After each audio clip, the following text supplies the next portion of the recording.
स्वः तत्सवितुर्वरेण्यं भर्गो देवस्य धीमहि धियो यो नः प्रचोदयात्। ओम शांति शांति शांति। In this video I am going to narrate a very famous and important Puranic story, the churning of the ocean. It is said that once upon a time there was a great war between the devils and the gods. Once upon a time, in the youth of the world, there stood to the north of India a mighty mountain named Mount Meru. Its summit shone so brightly that the sun's rays, when they struck it, shivered and fell away. One day, the lesser gods gathered in council upon its peak, for they wished to obtain the ambrosia which would make them immortal like the three supreme gods Vishnu, Brahmadev and Shiva. Now the jar in which the ambrosia was kept lay at the bottom of the ocean, and none of the lesser gods could conceive a plan by which they could obtain possession of it. As they sat in council, there came to them the great god Vishnu, and the lesser gods asked him for his advice. Lord Vishnu answered them, saying, call the demons to your aid and churn the ocean. When you have churned it, not only will you get the ambrosia, but you will get a great store of jewels and other precious things beside.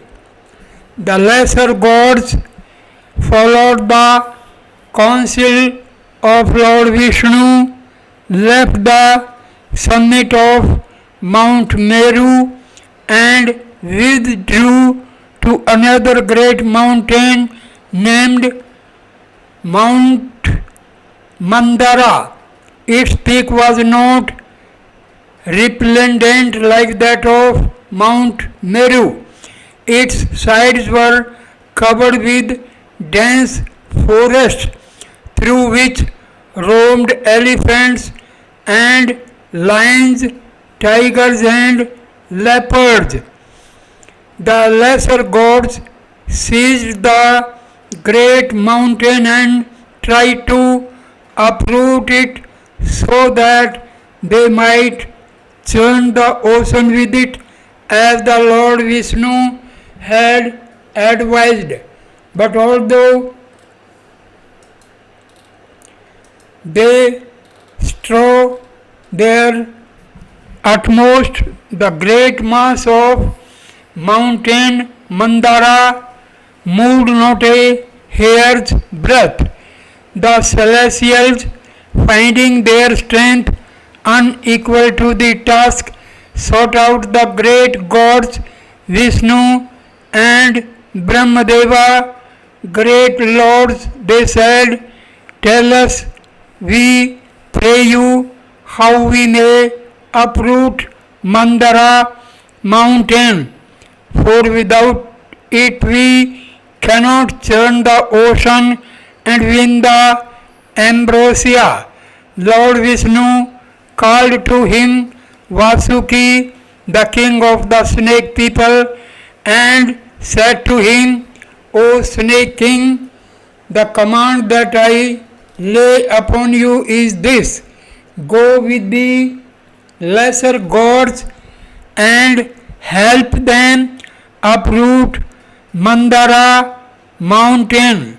Vasuki, the king of the snake people, obeyed Lord Vishnu and going with the lesser gods to Mount Mandara, he fastened round it his endless coils, then pressing them against the base of the mountain, he tore it up by the roots. Together, the snake king and the lesser gods rolled the mountain to the shores of the ocean.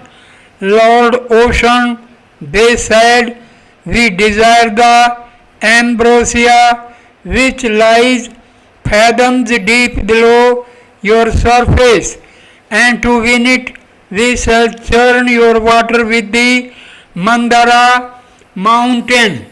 As you will, said the ocean, give me but a draught of the ambrosia, and I will gladly allow you to churn my waters. Hearing the words of the ocean, the lesser gods were glad, and as the Lord Vishnu had advised them, they bade the demons join them. Then gods and demons went together to the king of the tortoises. They found him in his palace and said to him, O tortoise king, come to our aid, we pray you, for we have resolved to churn the ocean with Mount Mandara, that we may win the ambrosia. But if we place Mount Mandara on the bottom of the ocean, it will sink into the sands. Come therefore, a king of the tortoises, and lie at the bottom of the ocean. For if you bear it on your mighty back, we shall be able to pull Mount Mandara to and fro, and so churn the ocean. The tortoise king consented, and with the gods and the demons walked to the shores of the ocean. When they had reached the edge of the water, the god Indra, the chief of the lesser gods, by means of many cunning instruments, placed Mount Mandara upon the back of the king of the tortoises. Bearing this mighty burden, the king of the tortoises entered the ocean and walked along its bottom until he reached the deepest part. Then Vasuki, the snake king, swam out across the surface of the water until he reached the spot where the top of Mount Mandara stood high above the waves. Coiling himself round the great mountain, he bade the lesser gods hold him by the tail, and the demons hold his head. Demons and gods seized him as he bade them, and pulling him backwards and forwards, they began to churn the ocean. Great masses of foam rose upon the waters, clouds of vapor issued from the mouth of the snake king Vasuki and scorched the faces of the demons who pulled the snake king's head. Then rising higher, the vapor descended in cooling rain to refresh the lesser gods, and the forest flowers torn from the sides of Mount Mandara by the coils of the snake king were wafted abroad by the winds and fell softly upon their faces. The gods and demons pulled the mountain summit backwards and forwards through the air so swiftly that the forest upon it caught fire. But the god Indra opened the windows of heaven, and the rain fell in torrents on the fire and extinguished it. Yet, although gods and demons toiled without ceasing until their strength was spent, nothing rose from the surface of the ocean. The lesser gods and the demons then went to the court of Brahmadeva and said, O Father of the gods, we are exhausted with labor and can work no more, yet the ambrosia has not been won. Brahmadeva begged the Lord Vishnu to give the gods and demons greater strength that they might continue the churning. This the Lord Vishnu did, and they swung Mount Mandara to and fro until the foam of the churned ocean rose almost higher than the great mountain itself.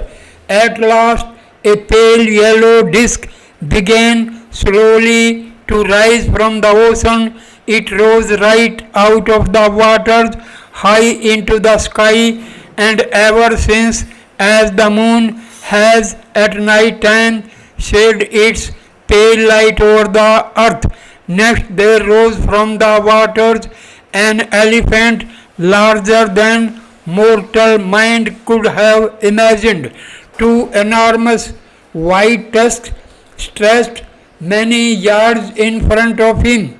His eyes were like red ponds, and his trunk seemed to rival in length the great coils of the snake king himself. Indra called the mighty beast to him and soothing it with his hand said, You shall be known hereafter as Airavat and shall be my servant always. Still the churning continued, and there rose from the sea the pettiest maid who had ever been seen in the three worlds. Here long back lashes drooped upon a pair of rosy cheeks, her hair curled in golden rings over an ivory forehead, her eyes were bluer than the sky above. Indra called her to him. You shall hereafter be called Rambha, he said, and you shall be chief among my dancing girls. Harder still, the gods and demons toiled at the churning until there rose from the waters the most awful vision of beauty that eyes, human or divine, had ever seen. From a perfect face, two eyes of deepest grey looked out. They gazed unblinking into space, but so grave was their expression and so full of wisdom that neither demon nor god except Vishnu alone dared meet their look.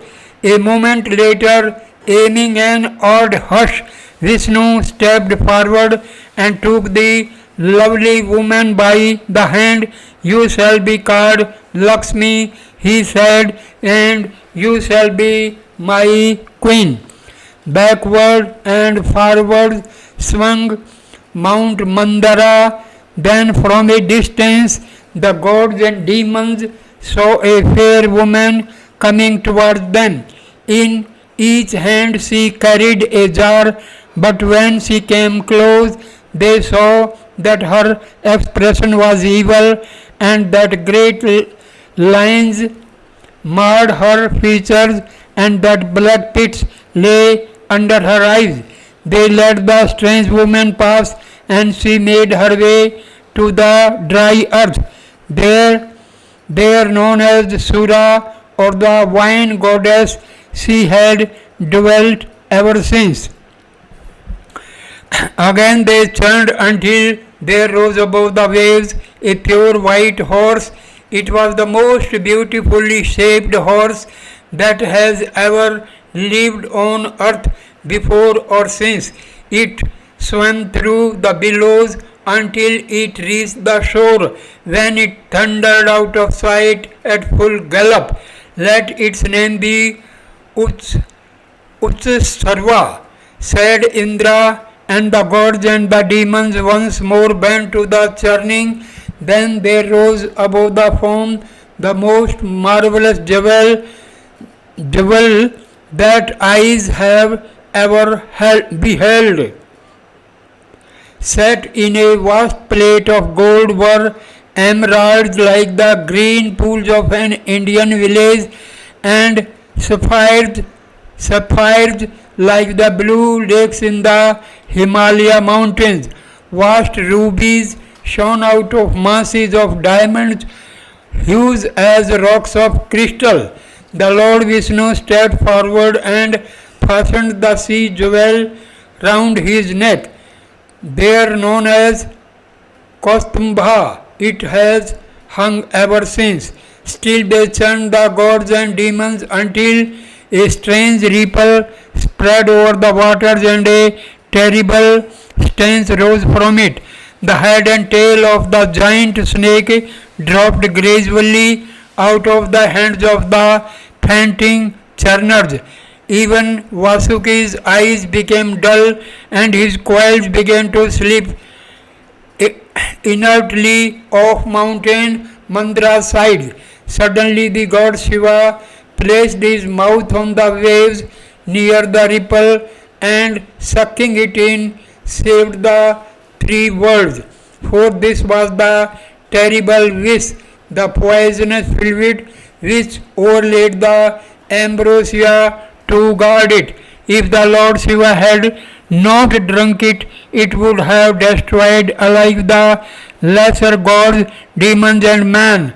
As the Lord Shiva swallowed it, it burnt a deep blue mark on his throat, and he has ever since been known as Neelkantha or Blue Throat. When the fumes of the wish, that is poison, had passed away, the gods and demons turned once more. At last an aged man rose slowly through the masses of the ocean foam. In his right hand he carried a gold jar of exquisite workmanship from which issued a perfume of delicious fragrance.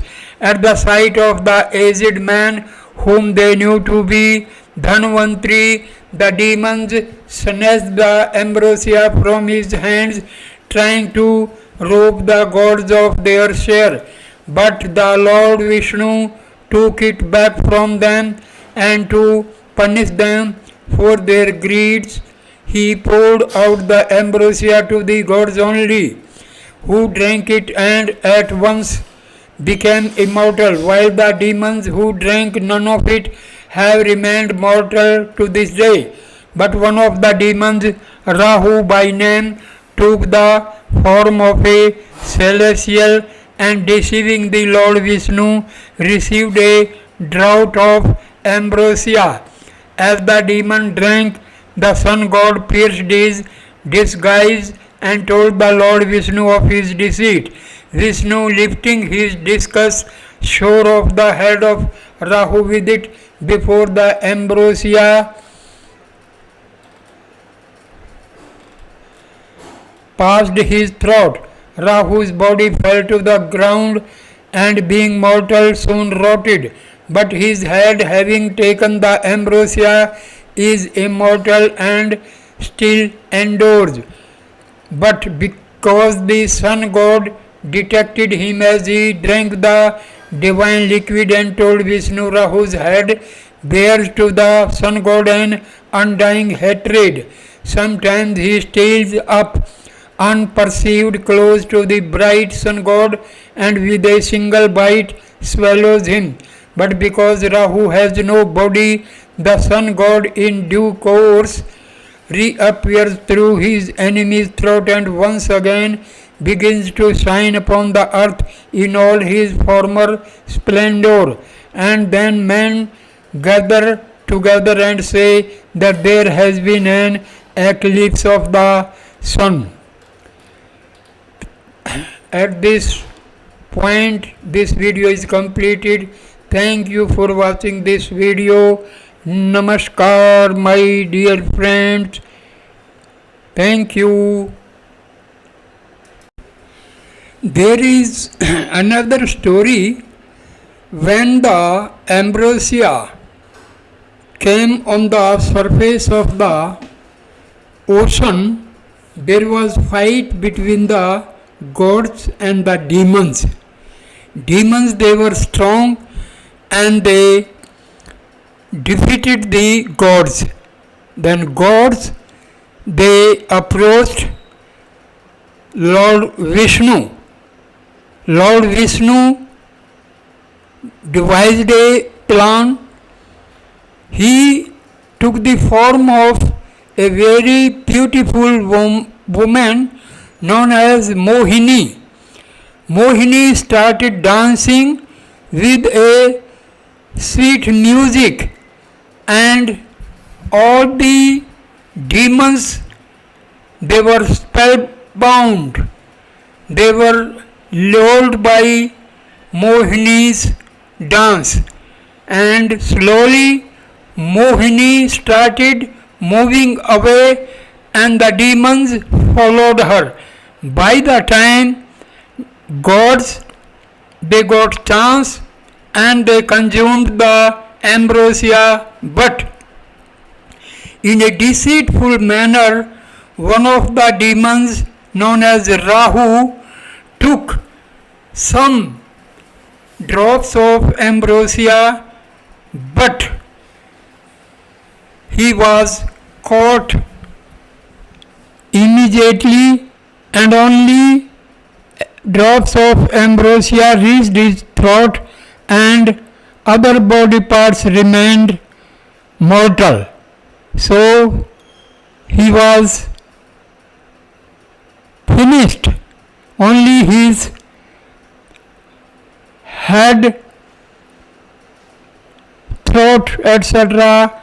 became immortal. So this is very famous story. Thank you for watching this video. Namaskar, my dear friends. Thank you.